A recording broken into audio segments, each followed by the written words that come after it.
Hari Om, Shri Gurubhyo Namaha. Welcome to lesson 10 of Syamala Dandakam learning. Let's first review what we have learned in the previous session. Please sing along with me.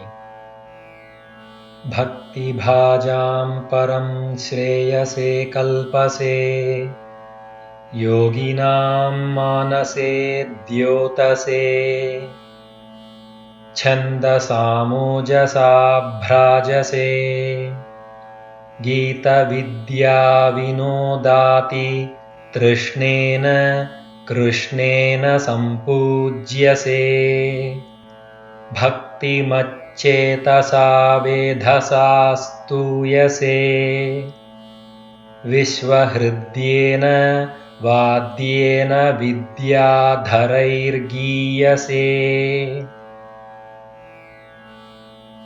श्रवणहरणदक्षिणक्वाणया वीणया किन्नरैर्गीयसे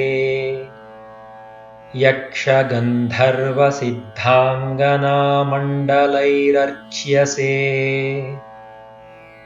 सर्वसौभाग्यवाञ्छावतीभिर्वधूभिः सुराणां समाराध्यसे सर्वविद्याविशेषात्मकं चाटुकाथासमुच्चारणं कण्ठमूलोल्लसद्वर्णराजित्रयं कोमलश्यामलोदारपक्षद्वयं तुण्डशोभातिदूरीभवत्किं शुकं तं शुकं लालयन्ती परिक्रीडसे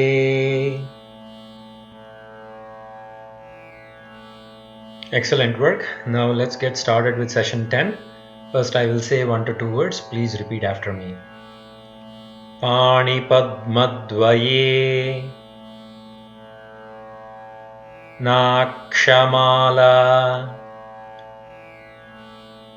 Mapisphatiki Jnanasaratmakam पुस्तकं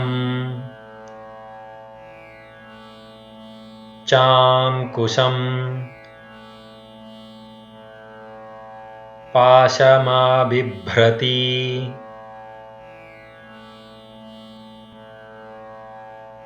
येन सञ्चिन्त्यसे तस्य वक्त्रान्तरात्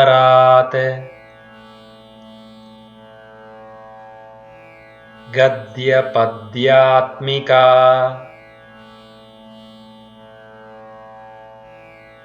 भारती निस्सरेत्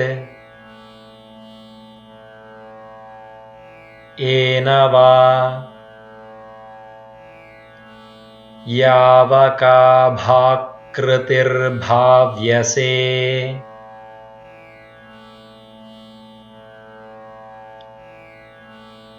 तस्य वश्या भवन्ति स्त्रियः पूरुषाः येन वा शातकुम्भद्युतिर्भाव्यसे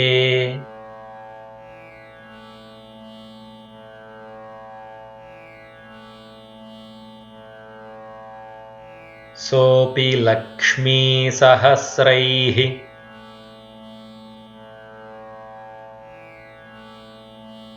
परिक्रीडते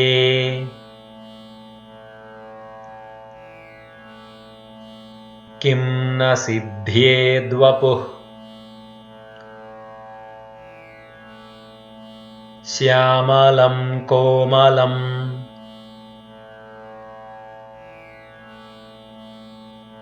चन्द्रचूडान्वितं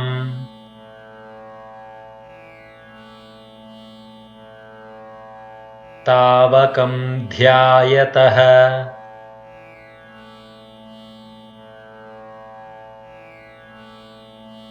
तस्य लीलासरोवारिधिः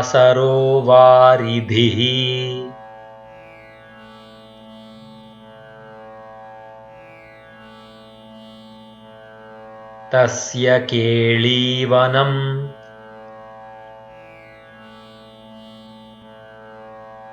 नन्दनम्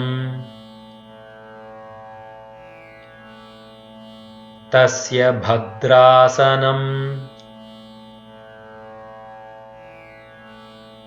भूतलम्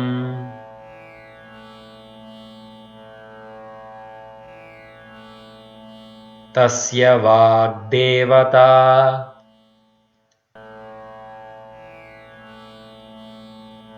किङ्करी तस्य चाङ्काकरी श्रीस्वयम्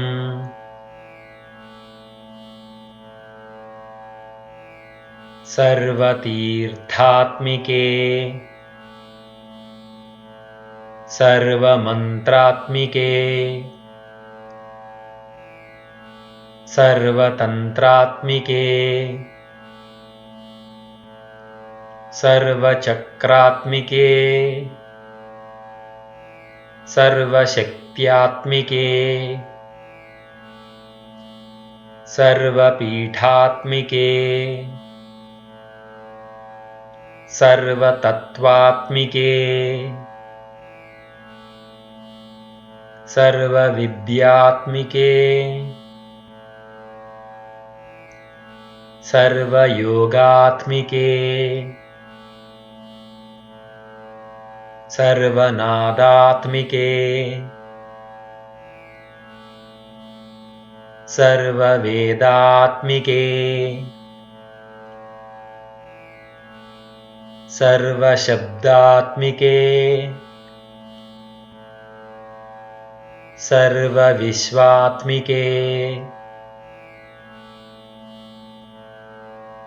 सर्ववर्गात्मिके सर्वसर्वात्मिके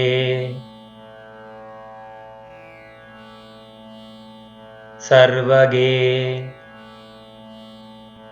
सर्वरूपे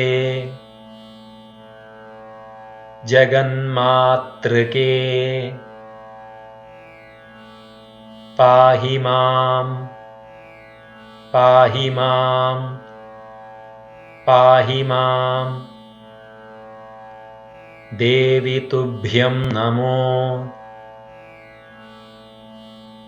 देवि तुभ्यं नमो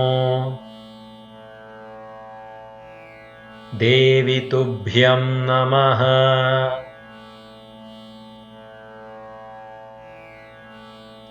Excellent work. Now let's do that one more time, 1 to 2 words. First I will say, please repeat after me. Panipadmadvaye Nakshamala Mapisphaटिकीं ज्ञानसारात्मकं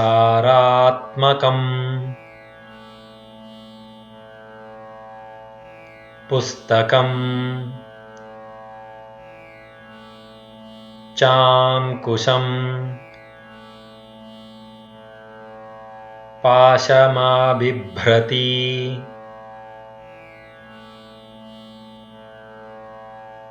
येन सञ्चिन्त्यसे तस्य वक्त्रान्तरात्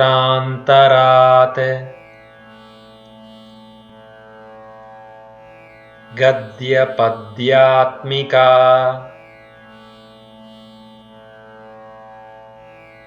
भारती निस्सरेत् येन वा यावकाभाकृतिर्भाव्यसे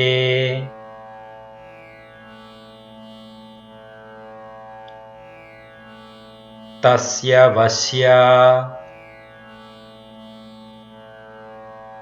भवन्ति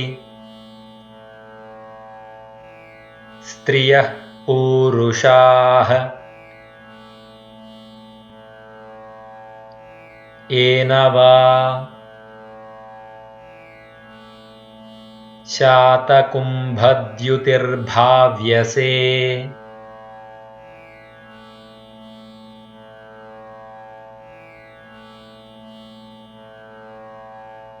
सोऽपि लक्ष्मीसहस्रैः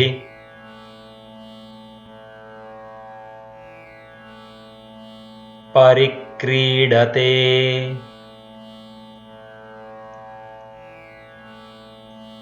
किं न सिद्ध्येद्वपुः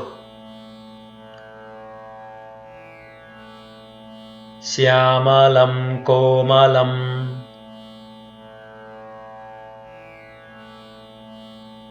चन्द्रचूडान्वितम्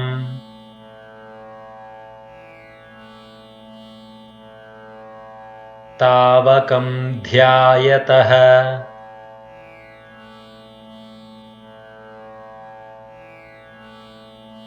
तस्य लीलासरोवारिधिः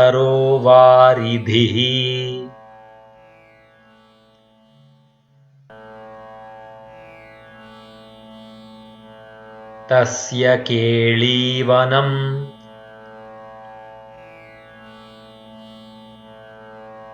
नन्दनम् तस्य भद्रासनम् भूतलम्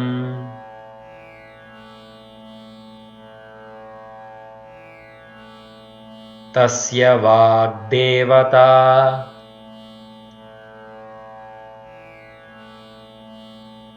किङ्करी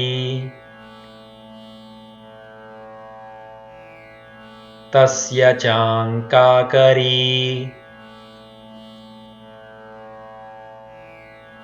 श्रीस्वयं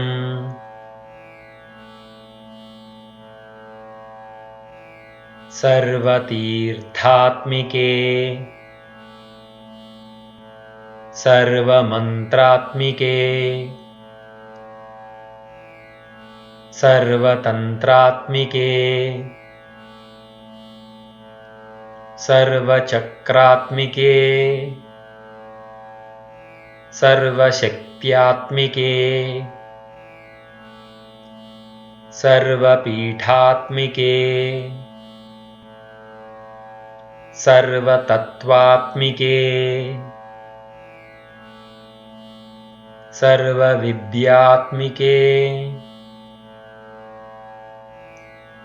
सर्वयोगात्मिके सर्वनादात्मिके सर्ववेदात्मिके सर्वशब्दात्मिके सर्वविश्वात्मिके सर्ववर्गात्मिके सर्वसर्वात्मिके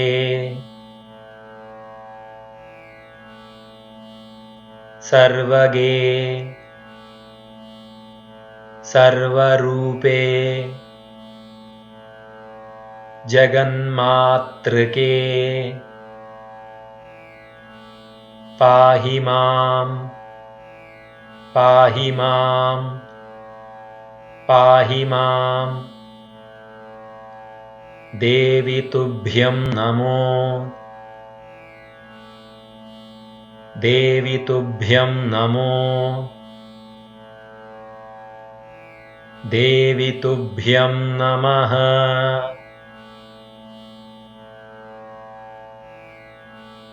Excellent work. Now let's try to do one sentence at a time. Please repeat after me. पाणिपद्मद्वयेनाक्षमालामपि स्फाटिकीम्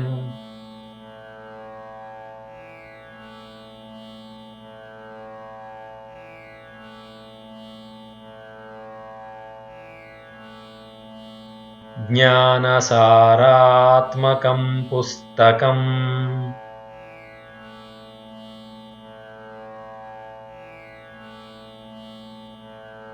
चाङ्कुशं पाशमाबिभ्रति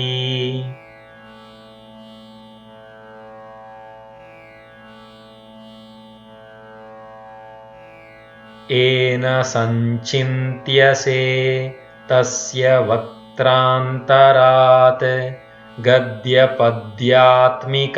भारती निःसरेत्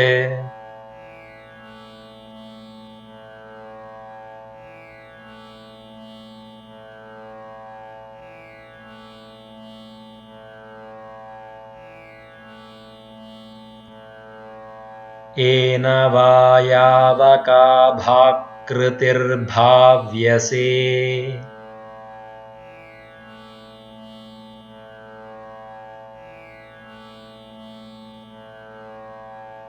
तस्य वश्या भवन्ति स्त्रियः पूरुषाः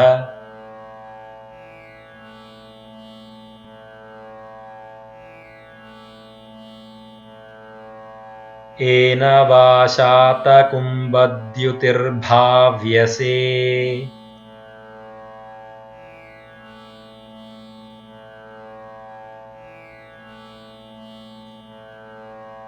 सोऽपि लक्ष्मीसहस्रैः परिक्रीडते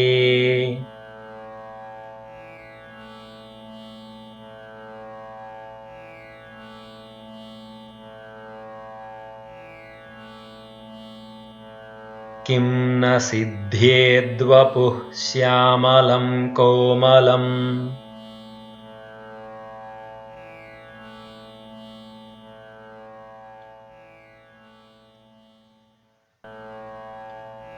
चन्द्रचूडान्वितं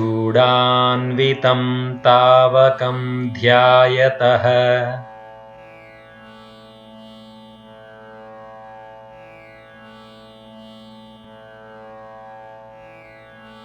तस्य लीलासरोवारिधिः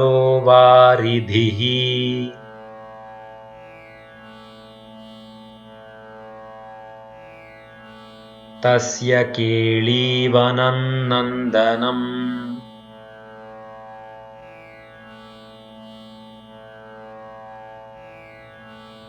तस्य भद्रासनं भूतलम्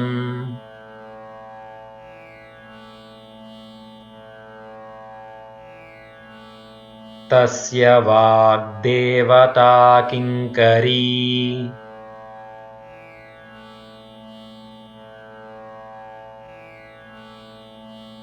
तस्य चाङ्काकरी श्रीस्वयम्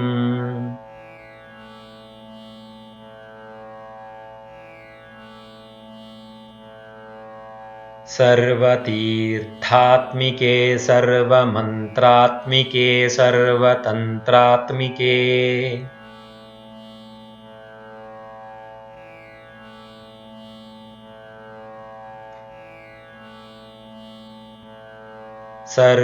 सर्वचक्रात्मिके सर्वशक्त्यात्मिके सर्वपीठात्मिके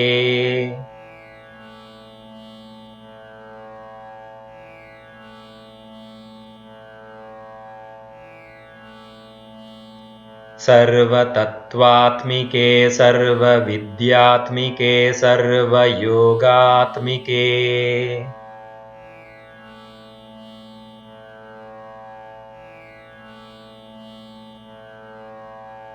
सर्वनादात्मिके सर्ववेदात्मिके सर्वशब्दात्मिके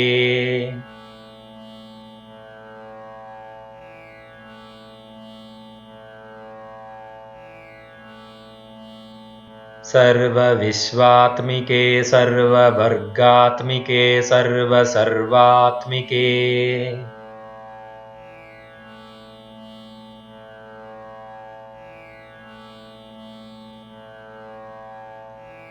सर्वगे सर्वरूपे जगन्मातृके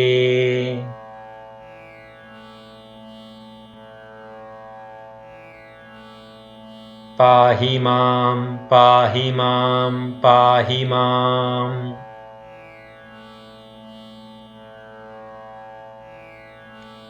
देवि तुभ्यं नमो देवि तुभ्यं नमो देवि तुभ्यं नमः।